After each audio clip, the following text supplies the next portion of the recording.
Bonjour, alors nous sommes dans une série un peu particulière cette semaine. Je parle des avancées technologiques et des conséquences engendrées par ces avancées, par l'intelligence artificielle, robotisée, tout ce qui est là devant nous. Les systèmes sont en train de changer même au niveau de l'économie, avec des nouvelles monnaies, des nouvelles façons de dépenser ou de mettre de côté de l'argent qui est invisible, on ne peut plus le toucher. Auparavant, il y avait l'or et l'argent. Il y a eu ensuite les billets de banque et c'est devenu ensuite virtuel. Il y a beaucoup de monnaies virtuelles, beaucoup de gens qui sont millionnaires virtuellement. Et bien sûr, après, ils peuvent aller le dépenser. Même d'ailleurs, ils peuvent dépenser, aller dans des restaurants, dans des hôtels sans avoir quoi que ce soit, aucun argent dans les mains. Ils peuvent dépenser, acheter des voitures. Il y a des gens qui achètent leurs voitures, même des maisons qui peuvent s'acheter juste avec de la crypto-monnaie. On est dans un temps très particulier. Et dans cette saison, eh bien, je crois que Dieu veut nous ouvrir les yeux aussi et nous faire réfléchir et qu'on puisse recevoir de lui sagesse, intelligence, discernement. Mais en voyant cela ou en percevant, en pressentant certaines choses, c'est aussi savoir comment on peut se préparer au mieux. Alors dans la pensée du jour aujourd'hui, chaque pensée du jour du jeudi, on partage ensemble la déclaration d'un personnage biblique. Et on va voir aujourd'hui, ça va être la déclaration du peuple qui va aller auprès de Joseph et de Pharaon. Et qui vont dire, on peut le lire dans Genèse chapitre 47, verset 25, avec Marie, c'est le titre également de la pensée du jour. Ils dirent, tu nous sauves la vie, que nous trouvions grâce aux yeux de mon Seigneur, et nous serons esclaves de Pharaon.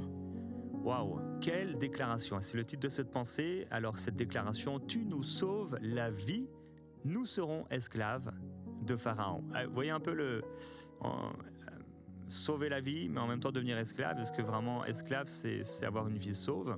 Est-ce que c'est vraiment une vie libre, une vie heureuse? Alors, je l'ai partagé, c'est dans ces temps, j'ai parlé d'Amazon qui va licencier des centaines de milliers de personnes aux États-Unis, au Walmart qui va suivre, etc., de grandes entreprises. Il y a un chrono qui est lancé et il est fort possible que plus de 50% des personnes perdent leur emploi dans les 20 prochaines années. Alors, bien sûr, je donne certains chiffres et certains détails qui ne sont pas... je ne suis pas en train de dire ainsi parle l'Éternel et je ne suis pas en train de parler de choses qui sont précises. Je veux juste faire réfléchir et c'est pas moi vraiment, je pense que c'est l'Esprit de Dieu qui veut nous faire réfléchir afin qu'on puisse se préparer au mieux et ne pas se laisser prendre avec tout ce qui va se passer, qu'on puisse s'adapter aussi dans les temps dans lesquels on vit. Alors c'est vrai qu'il y aura de nouveaux métiers, il y aura de nouveaux métiers, il y aura aussi je pense, certains types de personnes qui vont apprécier avoir des gens en face d'eux. Mais aujourd'hui, il y a des gens qui ne voient plus personne. Il y a des gens qui, pendant une semaine, ils ne voient zéro personne. On pourrait parler bien sûr des gens qui sont dans des maisons, dans des hôpitaux, etc., où ils vont juste voir peut-être une femme qui vient, une infirmière qui va les rendre visite et le reste. Aujourd'hui, beaucoup de gens ne vont plus jamais faire les magasins. Ils commandent même leur épicerie et leur supermarché, ils commandent tout. Les légumes arrivent, les bouteilles d'eau, tout ça. Non, ils sont trop occupés et parfois, même moi, je me dis, il y a des journées, je vois juste les gens qui sont là au centre MCI et c'est fou. Je me dis, waouh, mais dans quel monde on est en fait aujourd'hui où tu connais même plus le prénom de ton voisin. Donc on arrive dans ce temps où les gens vont être mis dans des boîtes, dans des maisons avec des robots, avec on pourrait parler des casques VR, etc., ou simplement tous les écrans, toutes les choses qui sont là devant nous. Et les gens, vous voyez bien, dans les métros, on aurait pu dire « Ah, mais ça va être... Non, on va contrôler, les gens ne seront pas... » Non, Jérémy, tu nous dis vraiment, si on avait dit ça il y a 15 ans même, il y a 20 ans. Moi, je vous dis qu'il y a des gens qui passeront 8 heures, 12 heures par jour sur leur téléphone. On aurait dit mais c'est n'importe quoi. On parlait avec une jeune fille, elle travaille à temps plein dans une entreprise et pourtant elle passait 6 à 8 heures sur son téléphone. Comment c'est possible? Tu dis mais comment elle fait ça? C'est un temps plein en fait. Tu fais un temps plein sur ton téléphone. Tu fais un temps plein sur les réseaux sociaux. C'est incroyable. Les gens deviennent esclaves. Ils deviennent esclaves d'un système qui est mis en place et qui paraît être de la liberté. Mais à la fin, aïe, ça fait mal. Comme le fruit dans le jardin d'Éden, il était agréable à la vue, il était propre à donner apparemment du discernement, il avait l'air bon à manger. Et certainement que peut-être il avait même un bon goût. Mais quand elle a commencé à digérer cette chose-là, aïe, ça fait très très très mal. Les voilà nus, les voilà loin de la présence de Dieu, les voilà coupables, condamnés, les voilà dans le péché. C'est terrible. J'aimerais qu'on puisse lire Apocalypse chapitre 13, versets 14 à 18. Il y a une pression qui va arriver, comme la pression de la pandémie dont j'ai parlé, ou des choses qu'on n'aurait jamais imaginé possibles, là en 2024, 2020, etc., 2021 et autres, et se dire, mais ça s'est vraiment passé, ça s'est vraiment passé. Il y a une pression qui va arriver. Est-ce qu'on est prêt? On lit ce passage avec Marie. Et elle séduisait les habitants de la terre par les prodiges qui lui étaient donnés d'opérer en présence de la bête, disant aux habitants de la terre de faire une image à la bête qui avait la blessure de l'épée et qui vivait. Et il lui fut donné d'animer l'image de la bête, afin que l'image de la bête parlât, et qu'elle fit que tous ceux qui n'adoraient pas l'image de la bête fussent tués. Une animation. Et elle fit que tous, petits et grands, riches et pauvres, libres et esclaves, reçussent une marque sur leur main droite ou sur leur front, et que personne ne put acheter ni vendre sans avoir la marque, le nom de la bête ou le nombre de son nom. C'est ici la sagesse, que celui qui a de l'intelligence calcule le nombre de la bête, car c'est un nombre d'hommes et son nombre est 666. Wow, 666, ce chiffre qui a tant fait réfléchir. En tout cas, on peut voir que 666, c'est comme un codage, hein. C'est un système numérique qui est mis en place. En tout cas, c'est assez moderne. Et personne ne peut acheter ni vendre sans avoir la marque, le nom de la bête ou le nombre de son nom. Donc on ne va pas rentrer dans différentes spéculations ou imaginations qu'on pourrait avoir, mais on peut quand même, on a le droit quand même d'un peu, un peu imaginer ce que ça pourrait être aujourd'hui. Il y a des endroits où tu ne peux plus acheter par exemple en cash. On n'accepte pas tes espèces. Vous savez que dans les pays comme la France, par exemple, il va devenir presque interdit, quasiment interdit d'avoir plus de 1 000 euros, 1 500 euros là en espèces avec toi. Il va falloir expliquer pourquoi tu as cet argent. Donc il y a un but derrière tout cela. Il y a un but derrière tout ça. On ne veut pas que les gens même puissent économiser, avoir de l'argent. Économiser, il faut que tout soit contrôlé, tout soit systématisé, contrôlé, et tout deviendra virtuel.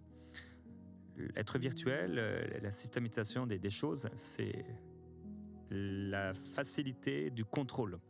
À l'époque d'Hitler, les choses étaient contrôlées. Aujourd'hui, en Chine, les choses sont contrôlées, c'est systématisé. T'es dans un dossier, t'es contrôlé, t'es filmé, t'es enregistré, tout est là. Et pourquoi? Parce que ça permet un contrôle. Avec l'intelligence artificielle, eh bien, en effet, cette génération, je le crois, va devenir esclave. Et ce qui s'est passé à l'époque de Joseph et de Pharaon, c'est ce qui va se passer, ce qui est là, je crois, devant nous. On va lire un long passage avec Marie, Genèse 47, mais commence à réfléchir à si ça se passe là à notre époque. Genèse 47, versets 13 et suivants.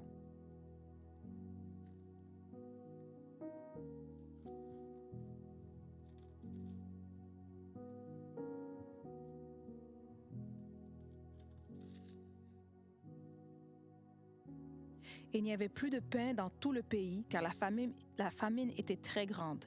Le pays d'Égypte et le pays de Canaan languissaient à cause de la famine. Joseph recueillit tout l'argent qui se trouvait dans le pays d'Égypte et dans le pays de Canaan, contre le blé qu'on achetait. Et il fit entrer cet argent dans la maison de Pharaon. Quand l'argent du pays d'Égypte et du pays de Canaan fut épuisé, tous les Égyptiens vinrent à Joseph en disant « Donne-nous du pain, pourquoi mourrions-nous en ta présence? Car l'argent manque. » Joseph dit « Donnez vos troupeaux et je vous donnerai du pain contre vos troupeaux si l'argent manque. » On va faire une pause ici. Ce qui va se passer, je crois, c'est encore une fois, c'est juste pour faire réfléchir, mais ce qui pourrait se passer. Ce qui pourrait se passer, c'est qu'il y a un moment, puisque la majorité des gens ne travailleront plus, tout sera robotisé, etc. Bien sûr, il y aura un certain nombre de personnes qui continueront de travailler, c'est évident, pour contrôler tout ça, pour gérer tout ça, pour réparer tout ça, mais encore même la réparation.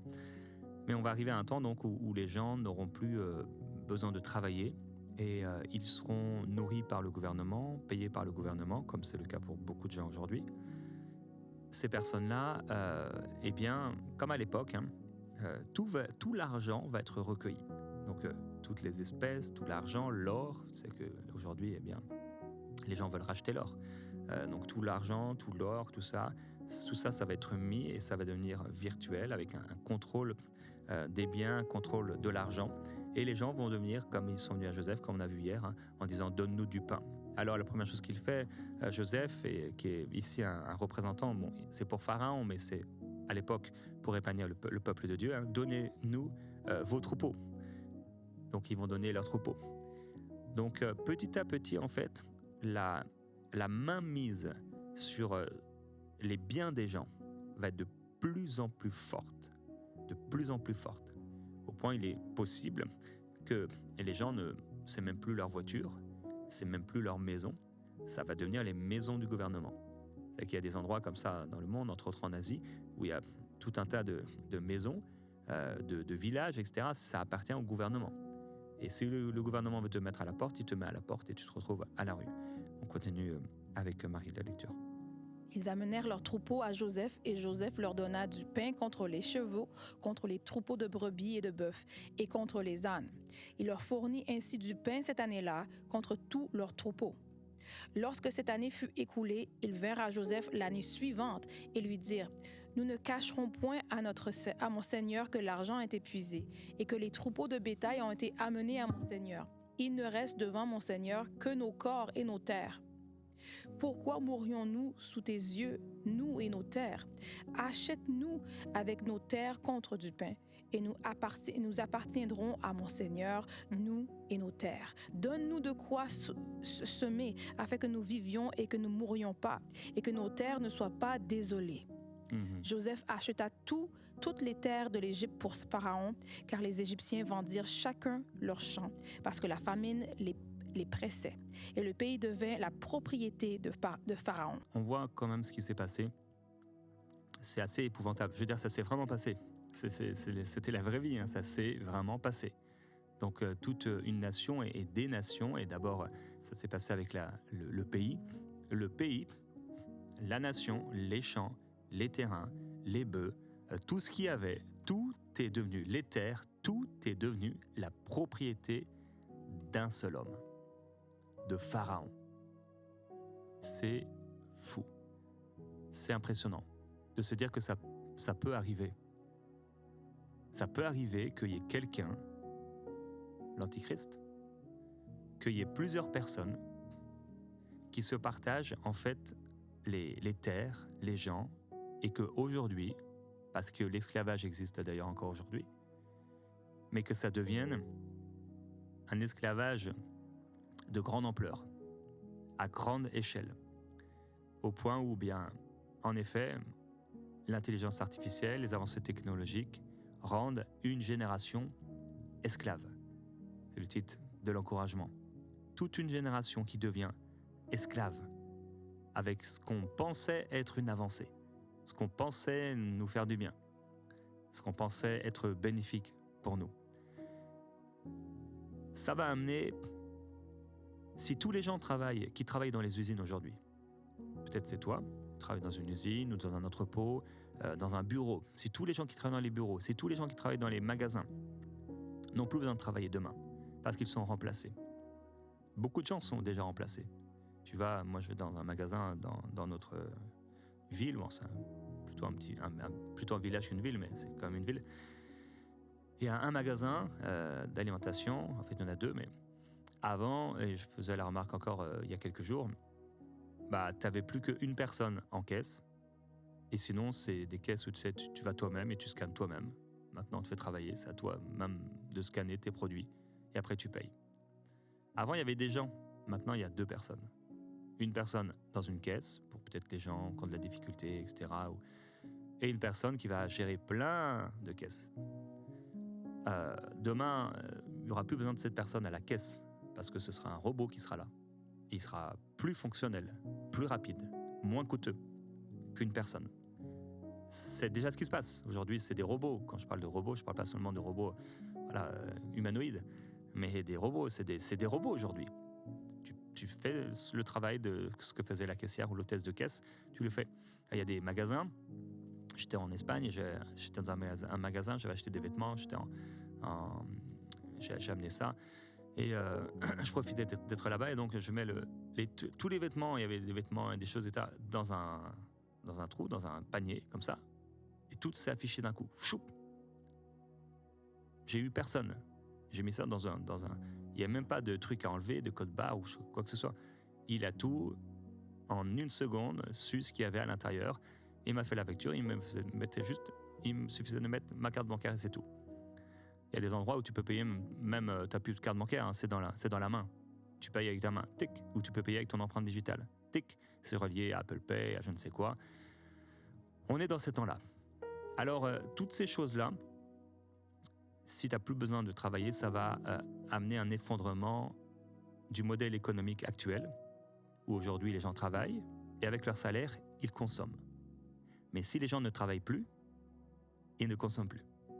S'ils ne consomment plus, les entreprises s'effondrent, les banques s'effondrent, les États s'effondrent, le capitalisme disparaît, on entrerait dans un système qui est complètement nouveau.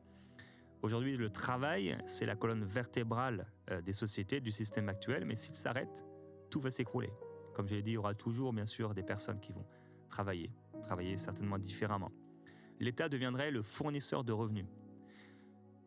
Si les robots font tout, ou à peu près tout, l'État va devoir trouver des solutions, il est déjà en train de réfléchir à ces choses-là, pour que les humains continuent de vivre. C'est ce qu'on appelle le revenu universel global, ou l'allocation de base mondiale, ou des crédits numériques. Exactement comme à l'époque de Joseph avec Pharaon.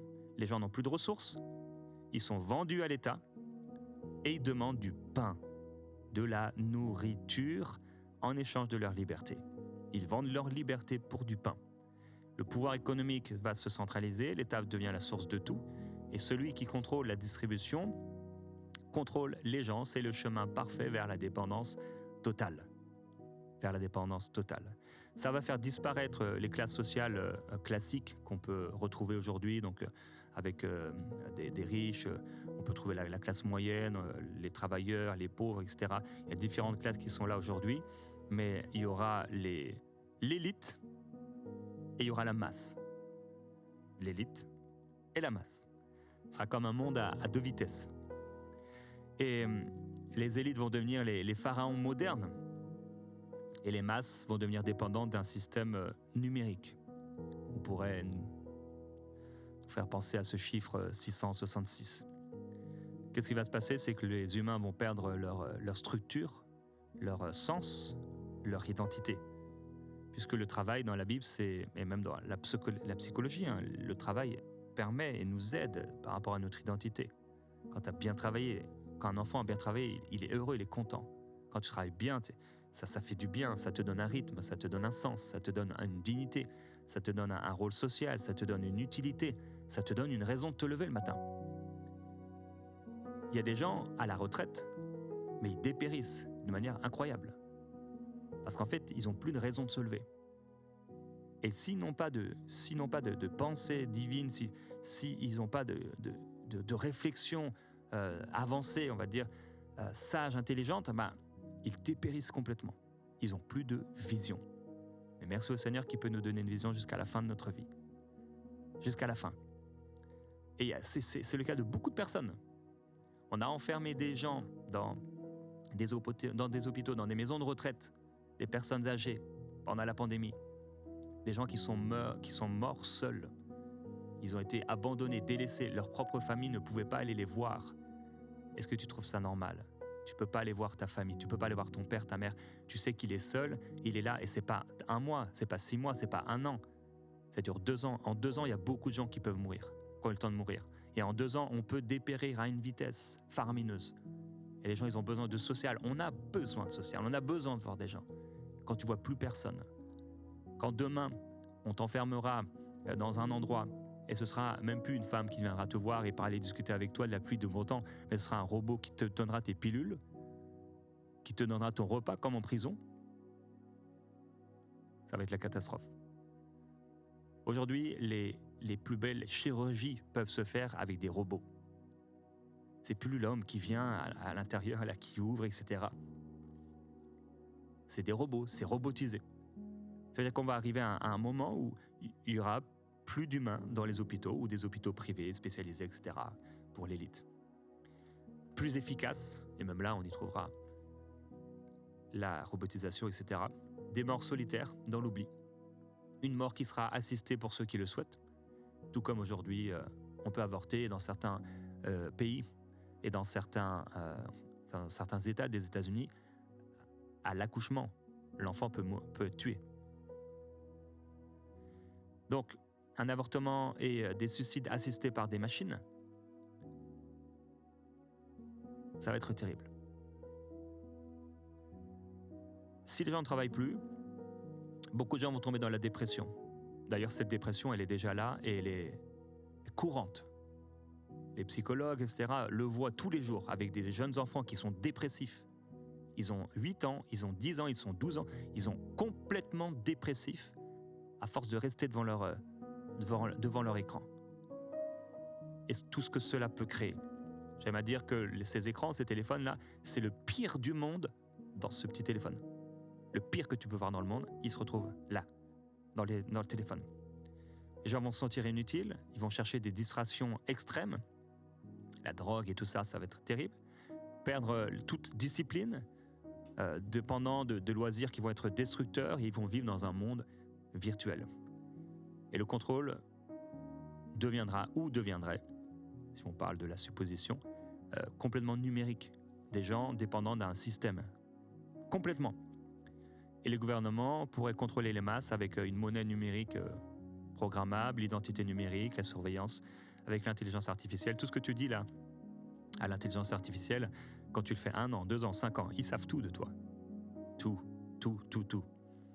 Crédit social, le contrôle des déplacements. T'imagines ?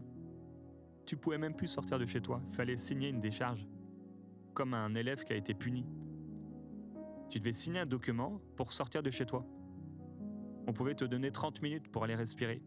Il y a des gens dans des immeubles, ils se sont suicidés, ils n'en pouvaient plus. Parce qu'on les a contrôlés. Tu veux sortir de chez toi pendant la pandémie, je parle. Eh bien, ok, tu vas te signer une décharge. Tu as le droit de sortir 1 fois par jour. Non mais t'es pas en prison, hein.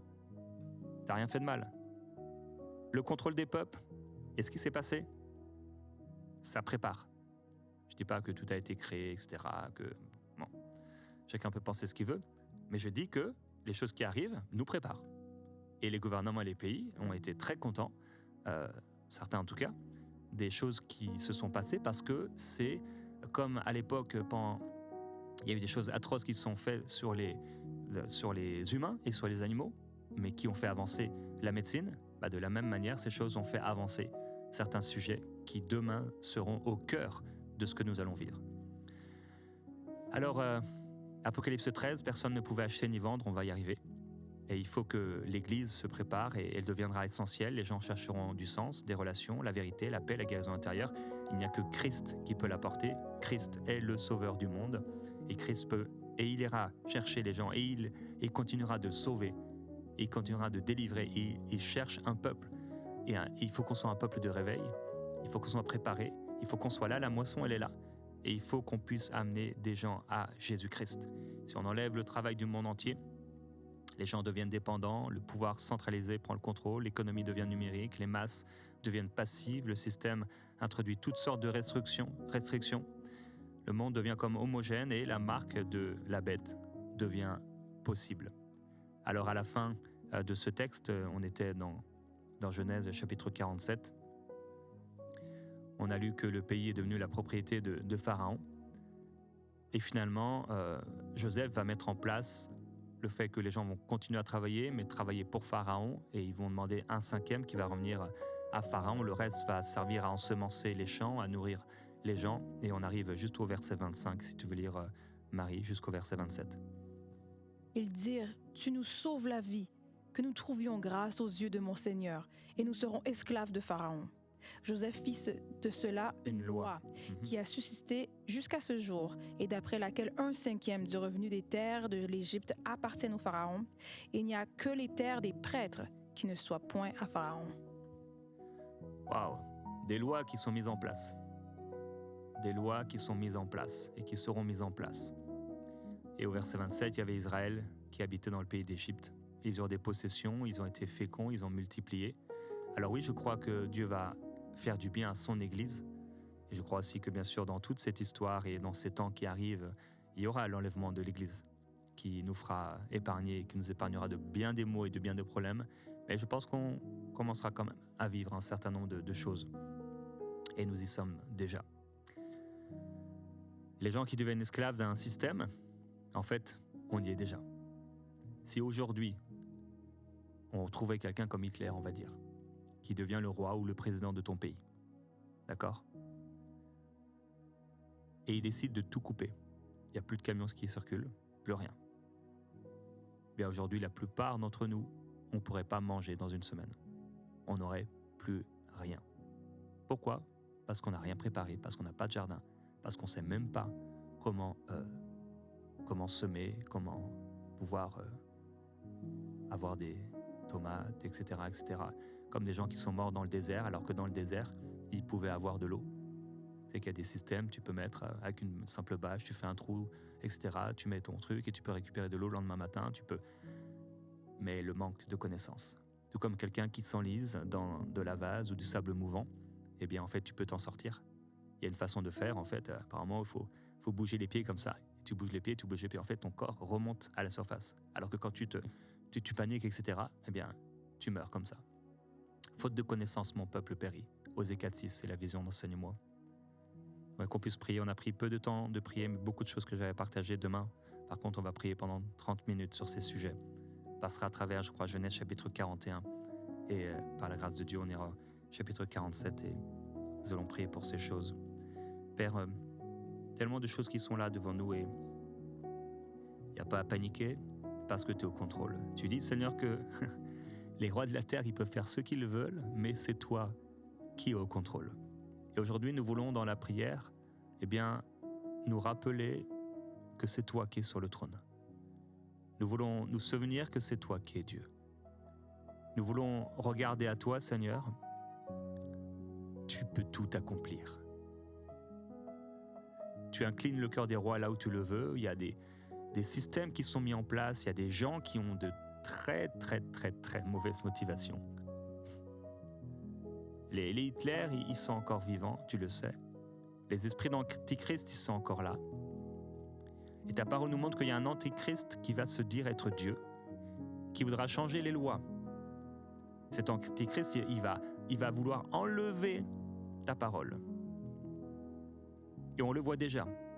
On veut enlever, les gouvernements veulent enlever certains passages des Écritures par rapport à l'identité, par rapport au genre. On va vouloir enlever tout ce qui concerne le péché. Parce que sans repentance des péchés, il n'y a pas de salut. On a enlevé tout ce qui pouvait être une inspiration des écoles, des mairies, des établissements publics et même privés.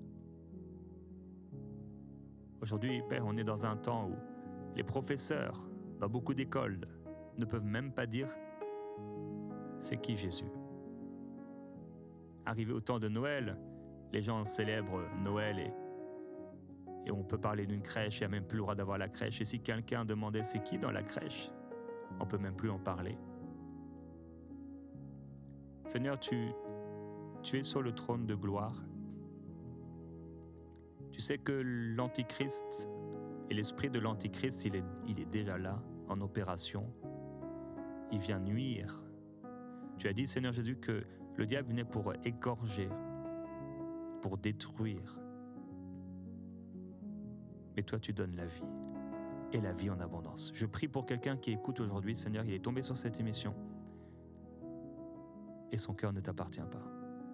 Et si c'est toi, Jésus-Christ est vivant. Il veut sauver ton cœur et ta vie, ton âme. Après la mort vient le jugement. On ne meurt qu'une fois. Et après la mort, c'est trop tard. Si tu n'as pas reçu Jésus-Christ dans ton cœur, si tu n'as pas reçu le pardon de tes péchés, si tu meurs aujourd'hui sans Jésus, malheureusement c'est l'enfer. L'enfer n'a pas été créé par Dieu pour toi.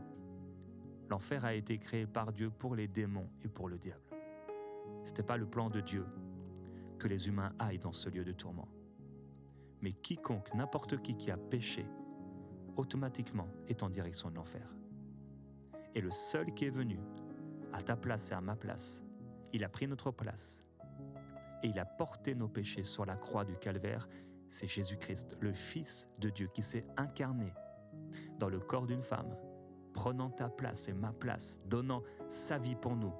Mais la seule façon de pouvoir recevoir ce qu'il a fait, parce que ce qu'il a fait, il l'a fait, c'est d'accepter ce qu'il a fait pour nous, d'accepter qu'on est pécheur, qu'on a péché et qu'on a besoin de lui, et le recevoir dans notre cœur, comme celui qui peut seul nous sauver, et comme notre Seigneur. J'aimerais que tu puisses faire cette prière après moi, si ton cœur est touché là où tu es. J'aimerais que tu dises, Dieu, je te demande pardon pour mes péchés. J'ai fait du mal dans ma vie. Et devant ces choses qui arrivent, pardonne-moi. Sans toi, je suis perdu. Je veux être sauvé. Jésus-Christ, je crois que tu es mort à ma place. Que tu es venu pour pardonner mes péchés. Et que tu peux me donner la vie éternelle. Je réalise que je ne peux pas me sauver par moi-même, mais que toi seul peux me sauver. Alors Seigneur Jésus-Christ, toi qui es le juge des vivants et des morts, toi seul qui peux donner la vie éternelle, je viens par la foi maintenant te demander le salut. Sauve-moi et pardonne mes péchés.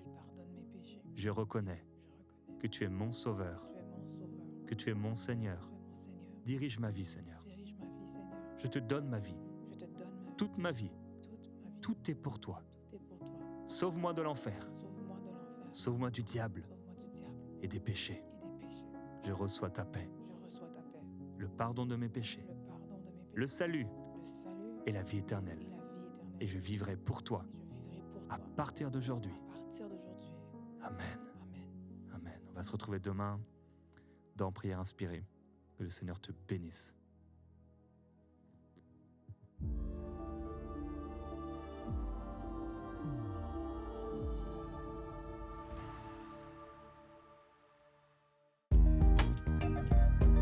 Merci à tous nos précieux partenaires, grâce auxquels cette émission a pu être réalisée.